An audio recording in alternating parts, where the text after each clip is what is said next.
Élu, écoute bien ce que je vais te dire. Ce message n'est pas pour tout le monde. Il est urgent, sacré et parfaitement synchronisé par Dieu. Si tu ne marches pas vraiment avec lui, si tu n'es pas aligné sur son appel, tu risques de ressentir un malaise en l'entendant. Et si c'est le cas, c'est ton signe pour t'éloigner. Mais si tu es véritablement choisi, si ton esprit a été mis à part par Dieu, tu es encore ici pour une raison précise. Ce message a été libéré pour toi et il t'a atteint exactement quand ton âme était prête à le recevoir. Aujourd'hui, je porte un avertissement important et une instruction puissante. La saison de l'attente est en train de changer. La saison du retrait touche à sa fin. Élu, il est temps de conduire les 144 000. Il ne s'agit pas de titre ou de reconnaissance. Il s'agit de responsabilité divine, d'autorité spirituelle et d'obéissance au timing de Dieu. Quelque chose de profond en toi le sait déjà. Tu as ressenti cette agitation intérieure. Tu as senti cette pression. Et à la fin de ce message, beaucoup de choses dans ta vie vont enfin prendre sens. Reste avec moi jusqu'au bout, car ce qui va être révélé va apaiser ton esprit et fortifier ton âme. Avant de continuer, Élu, mets un j'aime à cette vidéo. Abonne-toi à la chaîne si ce n'est pas déjà fait, active la cloche et partage ce message avec d'autres élus qui ont besoin de l'entendre. Et commente 444 pour déclarer que tu es aligné, ancré et prêt à te tenir dans l'ordre divin. Qui sont réellement les 144 000? La vérité au-delà des symboles. Élu, avant de pouvoir diriger, tu dois comprendre ce que tu es appelé à diriger. Et c'est là que beaucoup perdent la clarté. Le nombre 144 000 a été évoqué, débattu, mal compris et même utilisé à mauvais escient. Mais Dieu n'a jamais voulu que cela devienne une source de confusion ou d'ego. La vérité est bien plus silencieuse, bien plus profonde et bien plus exigeante que ce que la plupart sont prêts à accepter. Les 144 000 ne sont pas définis par la lignée, la dénomination, la popularité ou la performance spirituelle. Ils sont définis par l'alignement, par l'obéissance, par la pureté d'intention. Ce sont des âmes qui ont choisi Dieu lui-même quand cela leur a coûté le confort, la connexion et la certitude. Ce ne sont pas des personnes parfaites, ce sont des personnes disciplinées. Elles ne sont pas bruyantes, elles sont constantes. Et surtout, elles sont scellées non par des paroles, mais par la manière dont elles vivent quand personne ne les regarde. Beaucoup veulent être comptés parmi les 144 000 parce que ça semble spécial, mais très peu veulent vivre la vie qui les qualifie pour cela. Ce chemin exige de l'attente. Il exige de l'humilité. Il exige la capacité de renoncer à la validation et de rester ancré dans la vérité. Les 144 000 ne cherchent pas l'attention. Ils portent une responsabilité. Comprends-le clairement. Faire partie des 144 000 ne signifie pas être meilleur que les autres. Cela signifie être plus responsable. Cela signifie que Dieu attend de toi plus de discipline, plus d'intégrité, plus d'obéissance. Le leadership dans le royaume de Dieu n'est pas une élévation au-dessus des autres. C'est une descente dans le service. Et si ton esprit ne résonne pas avec cette vérité, alors cet appel te paraîtra lourd au lieu d'être honorable. Le monde enseigne le leadership comme domination. Dieu enseigne le leadership comme intendance. Les 144 000 sont confiés, non exaltés. Ils sont assignés, non célébrés. Ils sont positionnés pour porter la lumière dans des lieux où d'autres refusent d'aller. C'est pourquoi leur vie semble souvent plus lourde. C'est pourquoi la facilité les accompagne rarement. Dieu ne gaspille pas la préparation pour des missions superficielles. Maintenant, écoute attentivement. Beaucoup lisent les Écritures en se focalisant sur le nombre, mais ils ignorent la condition du cœur. Dieu s'est toujours plus intéressé à ce que tu deviens qu'à l'étiquette que tu portes. Le sceau des 144 000 n'est pas de l'encre symbolique. C'est un alignement spirituel si profond que le compromis devient inconfortable. C'est un état où ta conscience ne négocie plus avec les ténèbres. C'est pour cela que tu t'es toujours senti différent, pas supérieur. Différent. Tu n'as jamais pu pleinement apprécier ce que les autres apprécient. Tu n'as jamais pu rester à l'aise dans le péché. Même quand tu essayais, la paix te quittait. Ce n'était pas une punition, c'était une protection. Dieu entraînait ton discernement bien avant que tu comprennes pourquoi. Les 144 000 sont ceux qui ont choisi le raffinement plutôt que la rébellion. Ils ont appris à écouter plutôt qu'à réagir, à observer plutôt qu'à imiter. Ils ont appris la patience quand tout en eux voulait bouger. C'est pour cela que Dieu leur fait confiance. La confiance se construit par la constance, pas seulement par la confession. Et laisse-moi corriger un malentendu. Tous ceux qui sont spirituellement doués ne sont pas appelés à diriger les 144 000. Le don et la maturité ne sont pas la même chose. Dieu ne place pas une autorité immense sur une personne immature. Être parmi les 144 000 exige une stabilité émotionnelle, une maturité spirituelle et la capacité de porter la vérité sans devenir rigide. C'est pour cela que Dieu t'a isolé. C'est pour cela que ton cercle s'est réduit. C'est pour cela que les distractions sont tombées. Il ne te punissait pas. Il simplifiait ton esprit. Moins tu écoutais de voix, plus la sienne devenait claire. Cette clarté est le fondement du leadership. Tu dois aussi comprendre que les 144 000 ne sont pas des suiveurs passifs. Ce sont des porteurs conscients de la vérité. Ils ne bougent pas aveuglément. Ils discernent. Ils n'agissent pas émotionnellement. Ils agissent intentionnellement. C'est pourquoi le leadership parmi eux ne peut être forcé. Il doit être enraciné, calme et fondé sur l'exemple. Élu, le leadership ici n'est pas de commander aux gens de te suivre. C'est marcher si aligné avec Dieu que les autres se sentent en sécurité à marcher à tes côtés. C'est incarner la paix dans un monde chaotique. C'est porter une autorité spirituelle sans arrogance. Et c'est pour cela que Dieu a pris son temps avec toi. Beaucoup n'auraient pas survécu à la préparation que tu as endurée. Ils seraient devenus amers. Toi, tu es devenu plus profond. Ils se seraient endurcis. Toi, tu es devenu plus doux. Plus fort, mais plus doux. C'est la marque des 144 000. Force avec humilité, conviction avec compassion, discipline avec grâce. Ne te presse pas de te donner une étiquette. Laisse ta vie parler. Dieu ne scelle jamais sur la base de ce que nous disons. Il scelle sur la base de ce que nous choisissons constamment. Et si tu es encore ici, encore à écouter, encore à chercher la compréhension plutôt que l'attention, cela seul en dit long sur ton esprit. Tu n'es pas attiré par ce message par accident. Ton âme reconnaît la vérité avant même que ton esprit ne la comprenne pleinement. Et maintenant que tu sais ce que les 144 000 représentent réellement, tu peux commencer à comprendre pourquoi le leadership dans cet espace n'est pas un privilège. C'est une responsabilité sacrée. Et dans la partie suivante, j'expliquerai pourquoi Dieu t'a préparé pour ce rôle dans le silence, loin des applaudissements, loin du soutien et loin de la familiarité. Parce que ce qu'il construisait en toi ne pouvait pas être précipité et ne pouvait pas être vu trop tôt. Et laisse-moi apaiser ton cœur ici, car certains d'entre vous ressentent le poids de cette compréhension s'installer. Tu réalises que ce chemin n'est pas glamour. Il n'est pas facile et il n'est pas occasionnel. Mais ne laisse pas cela te décourager. Dieu n'assigne jamais un poids sans aussi fournir la force. Ce qui te semble lourd maintenant deviendra naturel une fois pleinement aligné. Les 144 000 ne sont pas soutenus par une motivation externe. Ils sont soutenus par une conviction intérieure. Quand les applaudissements cessent, ils restent stables. Quand ils sont incompris, ils restent ancrés. Quand ils sont invisibles, ils restent fidèles. C'est pourquoi le leadership parmi eux exige une profondeur émotionnelle. Tu ne peux pas diriger ceux qui discernent la vérité si toi-même tu n'y es pas profondément enraciné. Et voici quelque chose que beaucoup négligent, les 144 000 n'ont pas besoin d'être convaincus de la vérité. Ils ont besoin qu'on la leur rappelle. Le leadership ici n'est pas une question de correction, c'est une question de résonance. Quand tu parles, quelque chose en eux se souvient de qui ils sont.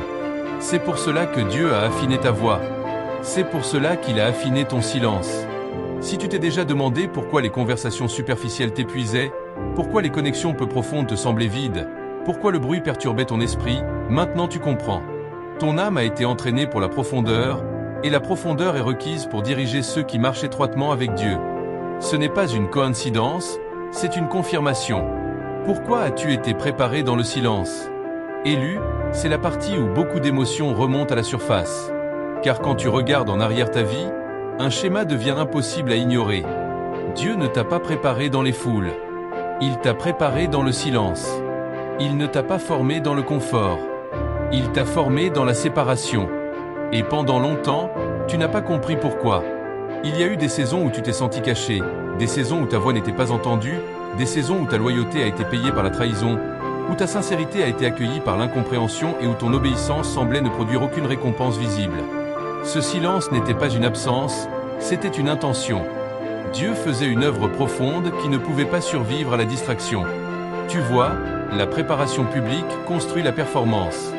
La préparation silencieuse construit le caractère. Et le caractère est le fondement du leadership spirituel.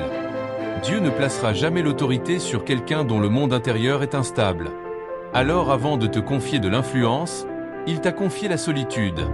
C'est pour cela que des personnes sont parties. C'est pour cela que des relations se sont dissoutes sans explication. C'est pour cela que des portes se sont fermées même quand tu étais qualifié. Dieu ne te rejetait pas. Il protégeait ce qu'il formait.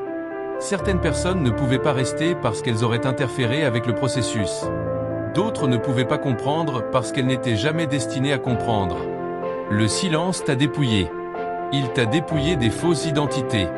Il t'a dépouillé de la dépendance à l'approbation. Il t'a dépouillé du besoin d'être compris par tout le monde. Et même si cela a fait mal, cela a aussi clarifié. Tu as appris à rester avec toi-même. Tu as appris à écouter. Tu as appris à entendre Dieu sans bruit. C'est ici que beaucoup seraient devenus amers. Toi, tu es devenu plus intérieur. Tu as réfléchi. Tu t'es questionné au lieu de blâmer le monde. Cela seul révèle une maturité spirituelle. Dieu a observé comment tu réagissais quand personne ne regardait. Il a observé si tu allais t'endurcir ou t'adoucir. Et tu as choisi la profondeur. L'isolement que tu as vécu n'était pas de la solitude aux yeux de Dieu, c'était de l'intimité. Pendant que d'autres étaient distraits par le bruit, toi tu étais enseigné dans le discernement. Pendant que d'autres se précipitaient vers la visibilité, toi tu étais formé à la patience. Et la patience n'est pas passive, c'est une confiance disciplinée. Laisse-moi parler directement de la douleur dont tu parles rarement. La douleur d'être incompris par ceux que tu aimais. La douleur d'être jugé pour ton silence. La douleur de porter la clarté pendant que d'autres t'accusaient de distance. Dieu a permis cette douleur parce que le leadership exige la capacité de rester ferme sans explication. Tu as appris à ne pas te défendre inutilement. Tu as appris à laisser la vérité parler avec le temps. Tu as appris que le silence peut être plus puissant que l'argument. Ce ne sont pas des leçons accidentelles. Ce sont des outils de leadership. Et oui, il y a eu des nuits où tu as questionné Dieu. Des nuits où tu t'es demandé si tu étais oublié. Des nuits où tu as demandé pourquoi l'obéissance semblait si solitaire. Ces questions ne t'ont pas disqualifié. Elles t'ont affiné. Dieu n'est pas menacé par le questionnement honnête. Il est menacé par la certitude orgueilleuse. Et tu n'as jamais cessé de le chercher, même quand tu ne le comprenais pas. Le silence t'a aussi guéri d'une manière que tu n'as pas reconnue immédiatement. Il t'a forcé à affronter des blessures que tu évitais. Il a fait remonter des émotions non résolues. Il t'a ralenti suffisamment pour ressentir ce que tu refoulais. Et la guérison ne peut pas se produire à la vitesse de la distraction. C'est pour cela que Dieu a retiré la stimulation. C'est pour cela qu'il a réduit ton cercle. C'est pour cela que les conforts familiers ne te satisfaisaient plus. Il recalibrait ton système nerveux. Il enseignait à ton esprit à trouver la sécurité en lui seul. Les leaders qui dépendent des personnes pour leur stabilité s'effondreront sous la pression. Tu devais devenir intérieurement ancré, non pas émotionnellement engourdi, mais émotionnellement stable. Tu devais apprendre à rester constant, même lorsque les circonstances étaient instables. Le silence enseigne cela mieux que n'importe quel sermon. Certains d'entre vous pensent avoir perdu du temps. Vous n'en avez pas perdu. Vous avez gagné en profondeur. Pendant que d'autres accumulaient des expériences, vous accumuliez de la sagesse. Pendant que d'autres faisaient du réseautage, vous discerniez. Pendant que d'autres construisaient des images, vous construisiez de la substance. Et la substance dure. Le silence a aussi purifié tes intentions. Il a révélé pourquoi tu voulais servir Dieu au départ.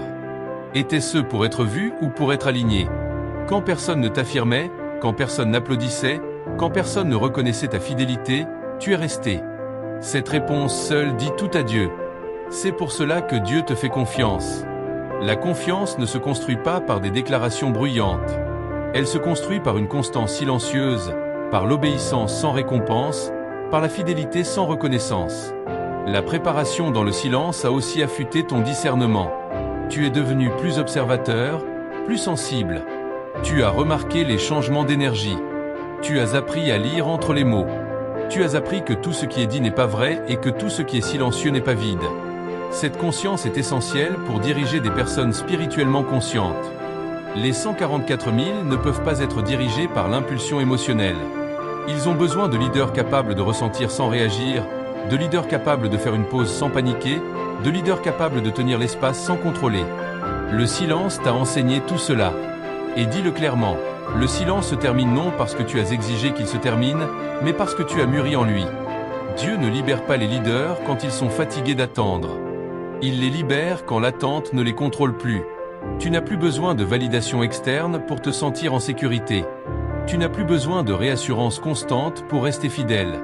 Tu ne confonds plus le mouvement avec le progrès. C'est ainsi que Dieu sait que tu es prêt pour plus.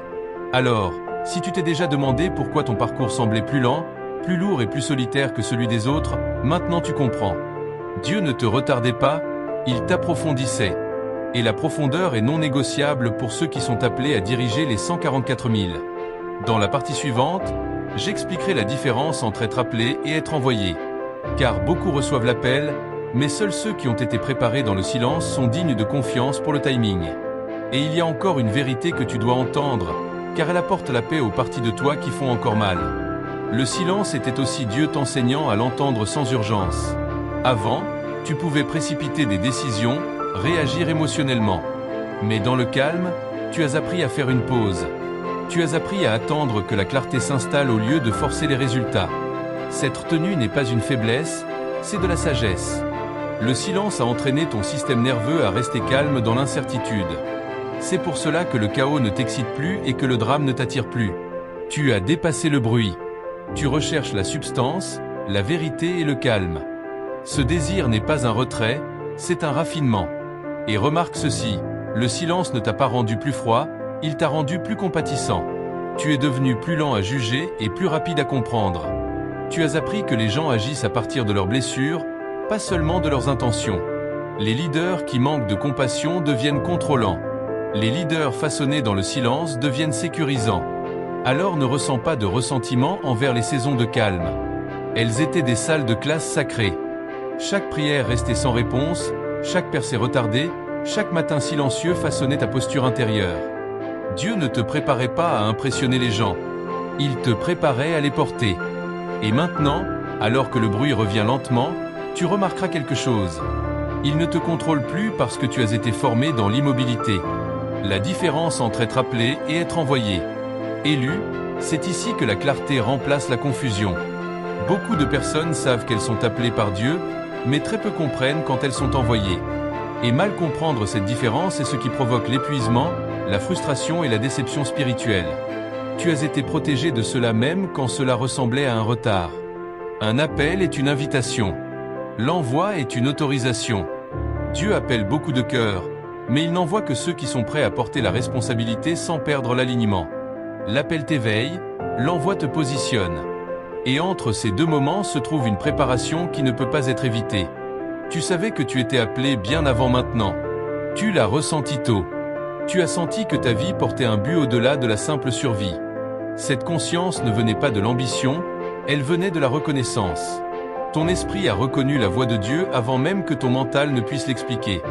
Mais la reconnaissance seule n'égale pas la maturité. C'est pour cela que Dieu t'a ralenti.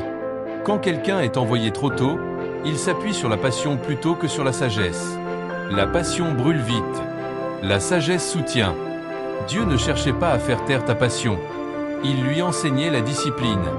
Car une passion indisciplinée crée des dégâts, même avec de bonnes intentions. Tu t'es peut-être demandé pourquoi des opportunités apparaissaient puis disparaissaient, pourquoi des portes s'ouvraient sans se libérer complètement. Ce n'était pas de la confusion, c'était un calibrage. Dieu testait ta manière de gérer l'anticipation. Il observait si tu allais te précipiter ou rester obéissant, si tu allais interpréter le mouvement comme une permission ou attendre l'instruction. Être appelé est exaltant. Être envoyé est solennel. Quand Dieu envoie quelqu'un, il ne lui donne pas seulement une direction. Il lui donne un poids. Tu commences à ressentir une responsabilité pour les autres, pas seulement une préoccupation pour toi-même. Tu deviens plus lent à parler, plus lent à juger et plus conscient des conséquences. C'est ainsi que tu sais que l'envoi approche. Voici une autre différence. Quand tu n'es qu'appelé, tu cherches encore la validation. Quand tu es envoyé, tu cherches l'alignement. Les applaudissements perdent leur emprise. La reconnaissance devient secondaire. L'obéissance devient prioritaire. Tu commences à mesurer le succès par la paix, pas par l'attention. C'est pour cela que Dieu a attendu que ton identité se stabilise. Il ne voulait pas que ta valeur personnelle soit liée au résultat. Les leaders qui dirigent pour la validation manipulent sans s'en rendre compte. Les leaders qui dirigent à partir de l'alignement peuvent être dignes de confiance. Et laisse-moi dire quelque chose d'important, la peur ne te disqualifie pas de l'envoi. L'orgueil, oui. Tu peux encore te sentir nerveux. Tu peux encore te questionner. Cela ne signifie pas que tu n'es pas prêt. Cela signifie que tu comprends le poids de ce dans quoi tu entres. Dieu n'envoie jamais ceux qui se sentent invincibles. Il envoie ceux qui se sentent dépendants de lui. Tu dois aussi comprendre que l'envoi n'a pas toujours l'air spectaculaire. Parfois, il est discret. Parfois, il ressemble à de la constance. Parfois, il ressemble simplement au fait de rester là où tu es, mais de t'y tenir différemment. Les leaders envoyés ne changent pas toujours de lieu, ils changent les atmosphères. C'est pour cela que ta présence semble plus dense maintenant. Pourquoi les gens s'ouvrent à toi sans explication? Pourquoi tes paroles ont plus d'impact même quand tu parles moins? Ce n'est pas une coïncidence, c'est l'autorité qui s'installe. Quand Dieu envoie, il couvre aussi. Tu remarqueras que les choses commencent à s'aligner sans effort. La résistance existe toujours, mais elle ne te trouble plus. Tu n'es plus réactif. Tu es réceptif. Ce changement à lui seul indique que quelque chose a évolué. Ne compare pas ton envoi au calendrier de quelqu'un d'autre. Dieu envoie selon la capacité, pas selon la compétition. Certains sont envoyés publiquement, d'autres discrètement. Les deux comptent, les deux sont vus. Et voici la partie qui apporte la paix. Être envoyé ne signifie pas que tu auras soudainement toutes les réponses. Cela signifie que tu fais suffisamment confiance à Dieu pour avancer pas à pas. La clarté se déploie avec l'obéissance. Pas avant. Tu n'es pas en retard. Tu n'es pas hors délai. Tu es exactement à l'heure. L'attente ne t'a pas disqualifié. Elle t'a qualifié. Et maintenant, à mesure que l'envoi approche, tu peux ressentir un sérieux calme s'installer. Ce n'est pas de la lourdeur, c'est de la maturité. Dans la partie suivante, j'expliquerai ce que signifie réellement diriger sans forcer. Car le leadership que Dieu te confie ne ressemble pas à celui que le monde célèbre. Il y a aussi un changement subtil qui se produit lorsque l'envoi se rapproche. Et je veux que tu le reconnaisses pour ne pas y résister. Tu te sens moins impulsif, moins vexé et plus délibéré. Les décisions prennent plus de temps. Non parce que tu doutes, mais parce que tu es plus conscient. Tu ressens le poids de l'impact. Tu penses au-delà de toi-même. Cette conscience n'est pas de l'hésitation, c'est la responsabilité qui s'éveille. Quand tu n'es qu'appelé, tu peux te permettre d'aller vite. Quand tu es envoyé, la vitesse devient secondaire par rapport à la précision. Dieu ne te presse pas, car ce que tu porteras exige de l'exactitude. Un leader envoyé comprend qu'une parole négligente peut défaire des mois de confiance. Une réaction émotionnelle peut troubler ceux qui observent. C'est pour cela que Dieu a ralenti ta parole et affiné ton écoute. Tu peux aussi remarquer que certains désirs sont tombés, non parce qu'ils étaient pécheurs, mais parce qu'ils étaient inutiles. Dieu enlève l'excès avant de libérer l'autorité. Il simplifie ta vie pour que ton attention devienne claire. Les leaders envoyés n'ont pas le luxe de l'attention divisée.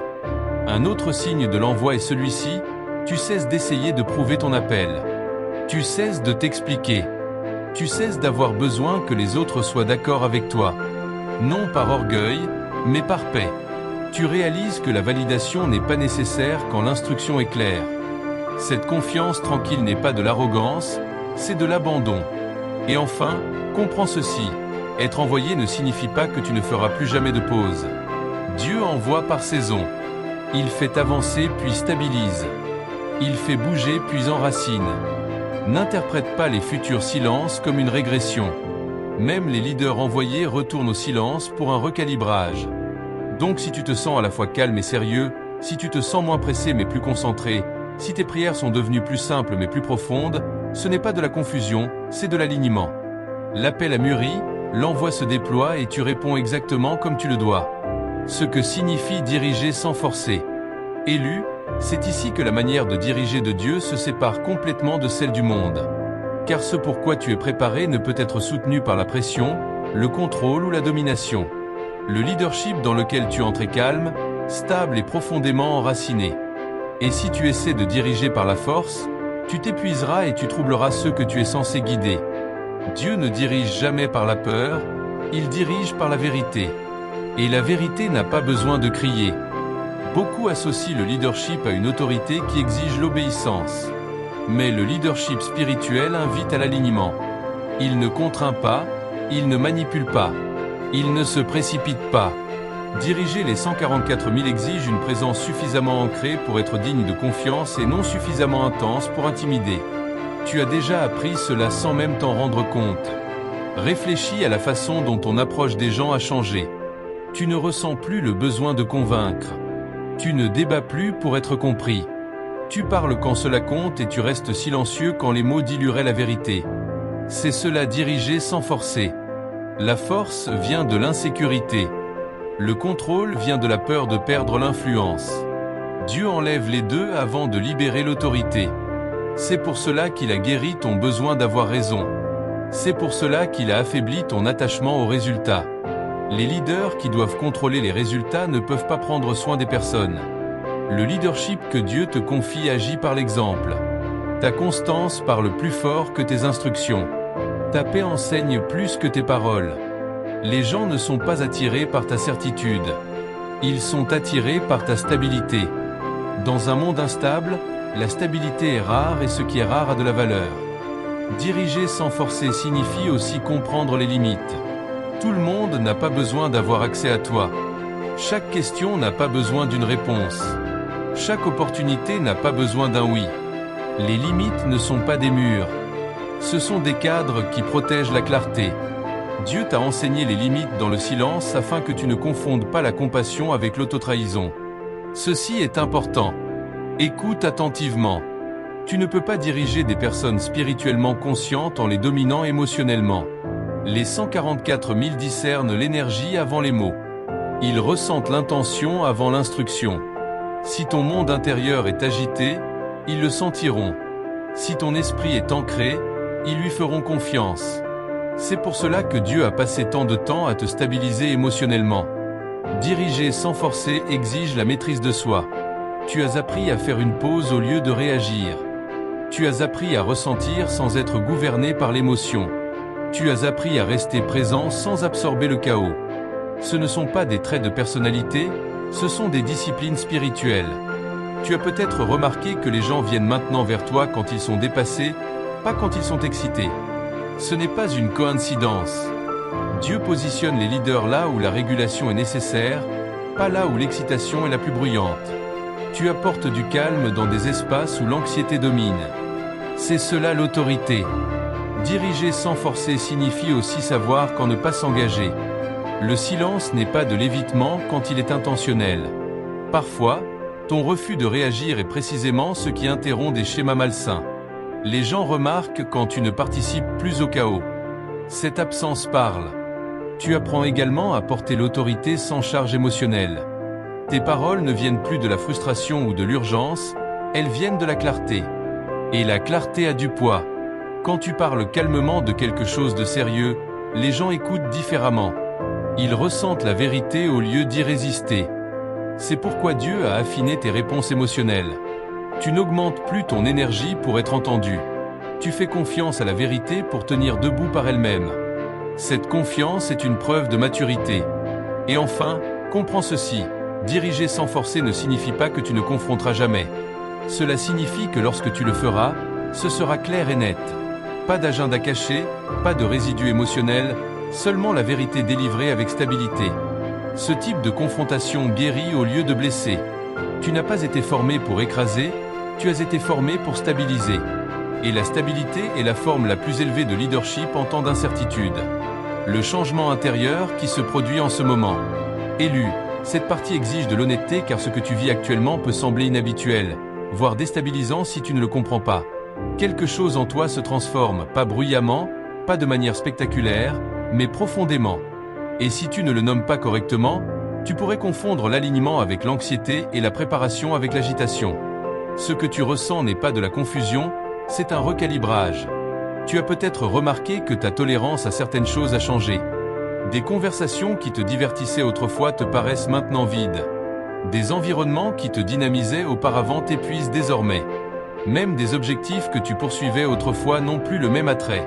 Ce n'est pas une perte de passion, c'est un affinement de ton focus. Dieu resserre ton attention afin que ton énergie cesse de se disperser dans ce qui ne sert plus ta mission. Ce changement intérieur commence souvent par une agitation discrète, non pas anxieuse, mais une insatisfaction silencieuse. Tu sens que tu dépasses quelque chose sans encore pouvoir nommer ce qui vient ensuite. Cet espace intermédiaire peut être inconfortable, mais il est sacré. C'est là que les anciennes versions de toi se dissolvent avant que la nouvelle ne prenne pleinement forme. Ton esprit peut se sentir plus alerte ces derniers temps, plus observateur. Tu remarques les schémas plus rapidement. Tu sens quand quelque chose ne va pas sans avoir besoin de preuves. Cette conscience accrue n'est pas de la paranoïa. C'est un discernement qui s'aiguise. Les leaders ne peuvent pas se permettre l'engourdissement spirituel. Dieu réveille en toi des parties qui étaient endormies. Émotionnellement, tu peux ressentir des vagues, des moments de calme profond suivis de moments de lourdeur. Cela ne signifie pas que tu es instable. Cela signifie que ton monde intérieur se réorganise. Les anciennes réactions émotionnelles perdent leur emprise. Les nouvelles ne sont pas encore complètement ancrées. Accorde-toi de la patience. La transition semble toujours chaotique avant de devenir stable. Tu peux également remarquer des changements dans ton corps, des cycles de sommeil différents, un besoin accru de repos ou de silence, des moments où ton corps te demande de ralentir même quand ton esprit veut avancer. Écoute-le. Dieu parle souvent à travers le corps quand l'esprit est trop occupé à interpréter. La fatigue dans cette saison n'est pas une faiblesse, c'est de l'intégration. Un autre signe de ce changement intérieur est le détachement. Tu te soucies des autres mais tu n'es plus consumé. Tu aimes mais tu n'es plus enlisé émotionnellement. Cela ne signifie pas que ton cœur s'est endurci. Cela signifie qu'il a appris les limites. Les leaders qui absorbent tout s'épuisent rapidement. Dieu t'apprend à rester compatissant sans porter ce qui ne t'appartient pas. Tu peux aussi te sentir moins réactif. Des choses qui te déclenchaient autrefois te traversent désormais avec moins de résistance. Ou quand tu réagis, tu récupères plus vite. Ce n'est pas de la suppression émotionnelle, c'est de la régulation. Et la régulation est essentielle au leadership. Tu ne peux pas stabiliser les autres si tu es constamment déséquilibré. Observe tes prières. Elles sont peut-être devenues plus simples, moins dramatiques, plus honnêtes. Tu demandes peut-être la clarté plutôt que des résultats, la force plutôt que l'évasion, la paix plutôt que le contrôle. Ce changement révèle une maturité. Dieu écoute attentivement les prières simples prononcées depuis l'alignement. Tu peux aussi remarquer un besoin accru de solitude non parce que tu te retires, mais parce que tu intègres. Ton esprit a besoin de silence pour s'installer dans cette nouvelle fréquence. Le bruit perturbe ce processus. Cela ne signifie pas que tu es destiné à l'isolement permanent. Cela signifie que cette saison exige un calme intentionnel. Laisse-moi te rassurer encore une fois. Ressentir de la pression ne signifie pas que quelque chose ne va pas. Les diamants se forment sous pression, mais la pression doit être équilibrée par le repos. Dieu n'a jamais eu l'intention que tu forces ton entrée dans le leadership. Il te façonne de l'intérieur vers l'extérieur, pas en te poussant de l'extérieur vers l'intérieur. Certains d'entre vous vivent un mélange étrange de confiance et d'humilité. Tu te sens plus sûr de qui tu es, tout en étant plus conscient de ta dépendance à Dieu. Ce paradoxe est un signe de véritable préparation. L'arrogance disparaît. Le doute de soi perd son emprise. Ce qui reste, c'est une confiance tranquille. Tu peux aussi constater que tu es moins enclin à t'expliquer. Tu ne ressens plus le besoin de justifier tes choix ou de convaincre les autres de tes intentions. Cela ne signifie pas que tu as cessé de te soucier d'eux. Cela signifie que tu fais confiance à Dieu pour interpréter ta vie à ta place. Les leaders qui s'expliquent trop diluent leur autorité. Ce changement intérieur affecte aussi ta perception du temps. Tu es moins pressé, moins frénétique. Tu comprends que l'alignement compte plus que la vitesse. Aller trop vite, c'est dépasser la sagesse. Dieu t'apprend à agir quand il y a une impulsion et non quand il y a une pression. Si tu ressens un appel à la responsabilité mais pas à la mise en lumière, c'est important. Dieu aligne tes désirs avec ta mission. Tu recherches l'impact, pas l'attention. La substance, pas l'image. Ce désir a été cultivé intentionnellement. Et laisse-moi le dire avec douceur. Ce changement intérieur peut créer une distance entre toi et des personnes encore attachées à d'anciennes versions de toi. Elles peuvent ne plus te reconnaître. C'est douloureux mais temporaire. Tu ne les abandonnes pas. Tu évolues. Tout le monde ne peut pas t'accompagner dans la prochaine saison. Ne résiste pas à ce processus. Ne le précipite pas. Ne le juge pas négativement. Dieu te stabilise à un niveau plus profond. Ce qui te semble étrange aujourd'hui deviendra bientôt naturel. Et quand cela arrivera, tu réaliseras que le leadership n'est pas apparu soudainement. Il s'est posé. La responsabilité du leader choisi. Élu, l'autorité sans responsabilité devient une distorsion. C'est pourquoi Dieu est prudent quant à ceux à qui il confie le leadership. Ce dans quoi tu entres n'est pas symbolique. C'est vécu. C'est porté chaque jour, discrètement et avec constance. La première responsabilité du leader choisi est la redevabilité envers Dieu et non envers les hommes. Quand ton point de référence principal devient l'approbation humaine, tes décisions dérivent. Mais quand ta référence reste l'instruction de Dieu, la clarté demeure intacte même quand les opinions changent. C'est pourquoi Dieu t'a appris à tenir seul avant de te permettre de tenir devant les autres. Le leadership selon l'ordre de Dieu exige l'intégrité dans le secret. Ce que tu tolères quand personne ne te voit finira par façonner ce que les autres expérimenteront à travers toi. Cette vérité n'est pas là pour t'intimider, elle est là pour t'ancrer. L'intégrité simplifie le leadership.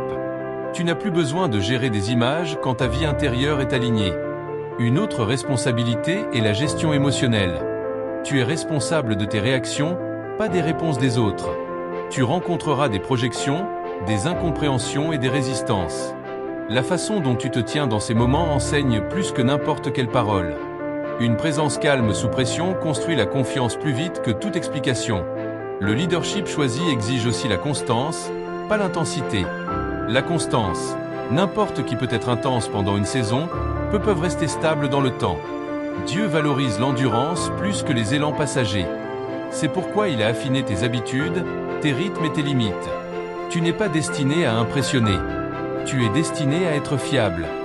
Il y a aussi une responsabilité dans le discernement. Tu dois apprendre quand t'engager et quand rester silencieux. Tous les problèmes ne sont pas les tiens. Toutes les questions ne sont pas les tiennes à répondre. Une implication excessive affaiblit l'autorité. Le discernement la protège. Dieu ne s'attend pas à ce que tu portes tout. Il s'attend à ce que tu portes ce qui t'est confié. L'humilité est une autre responsabilité non négociable. Dès que le leadership devient une question d'identité plutôt que de service, il commence à s'éroder. Tu n'es pas la source de la sagesse, tu en es l'intendant. Rester enseignable maintient l'autorité propre. L'orgueil rend les leaders rigides. L'humilité les maintient ancrés. Tu es également responsable de la manière dont tu gères l'influence. Les gens t'écouteront. Ils te feront confiance. Cette confiance est sacrée. Elle ne doit jamais être utilisée pour contrôler, manipuler ou t'élever. Dieu observe attentivement la manière dont les leaders manient le pouvoir, en particulier le pouvoir subtil. Ta retenue est aussi importante que ton action. Une autre responsabilité est le soin de soi, bien que beaucoup le comprennent mal. Le repos n'est pas un retrait, c'est de l'entretien. Les leaders épuisés prennent des décisions réactives. Dieu ne récompense pas l'épuisement. Il honore l'obéissance. Tu es responsable de la protection de ta capacité afin de servir de manière durable. Il y aura des moments où le leadership semblera à nouveau solitaire, pas comme avant, mais différemment. La responsabilité crée une distance. Tout le monde ne peut pas marcher au rythme du dessein. Ne confonds pas cette distance avec un abandon. Elle fait partie du rôle. Tu es également responsable de la repentance. Les leaders ne sont pas parfaits, ils sont responsables. Quand tu manques quelque chose, tu le corriges rapidement. Tu ne te justifies pas, tu te réalignes. Cette humilité maintient l'autorité intacte. Laisse-moi être clair, la responsabilité ne signifie pas la peur, elle signifie la conscience. Dieu ne t'a pas choisi pour t'accabler. Il t'a choisi parce que tu peux porter du poids sans devenir rigide, parce que tu peux tenir la gravité sans perdre la compassion. Et enfin, comprends ceci, ta responsabilité n'est pas d'être extraordinaire, elle est d'être fidèle. Dieu accomplit des choses extraordinaires à travers des personnes fidèles. Conclusion, avance sans peur. Élu, respire un instant. Laisse tout ce que tu as entendu se déposer doucement en toi. Tu n'as jamais été destiné à te précipiter dans ce rôle et tu n'as jamais été destiné à t'en détourner. Dieu n'appelle pas sans soutenir. Il n'assigne pas sans équiper. Et il ne choisit pas par erreur. Le fait que tu sois encore ici, encore à l'écoute, encore en quête d'alignement plutôt que d'attention, dit quelque chose d'important sur ton esprit. Tu as été façonné pour ce moment bien avant de le reconnaître. Chaque retard t'a affiné. Chaque silence t'a renforcé. Chaque renoncement a fait de la place pour la vérité. Rien n'a été gaspillé. Tu n'avances pas seul. Dieu va devant toi. Il te stabilise de l'intérieur. On ne te demande pas d'être parfait. On te demande d'être fidèle. Le leadership dans le royaume de Dieu n'est pas une question d'avoir toutes les réponses. C'est une question de rester ancré en lui pendant que tu marches. Alors, relâche la peur. La peur n'est pas un signal pour arrêter, c'est un signal pour faire davantage confiance. On ne te demande pas de performer. On te demande de rester aligné. Que l'obéissance soit ton assurance. Que l'humilité soit ta force. Que la paix soit ta confirmation. Ne regarde pas autour de toi pour te mesurer aux autres. Ta mission est spécifique, ton timing est intentionnel et ta préparation a été personnelle. Avance calmement, avance avec constance, avance sans forcer les portes. Ce qui t'est destiné te reconnaîtra. Avant de conclure, élu, si ce message a résonné avec ton esprit, mets un j'aime à cette vidéo, abonne-toi à la chaîne si ce n'est pas déjà fait et partage-la avec d'autres élus qui ont besoin de cette confirmation. Et encore une fois, écris 444 dans les commentaires comme une déclaration que tu es enraciné, aligné et prêt à diriger dans l'ordre divin. Reste stable. Reste fidèle. Dieu est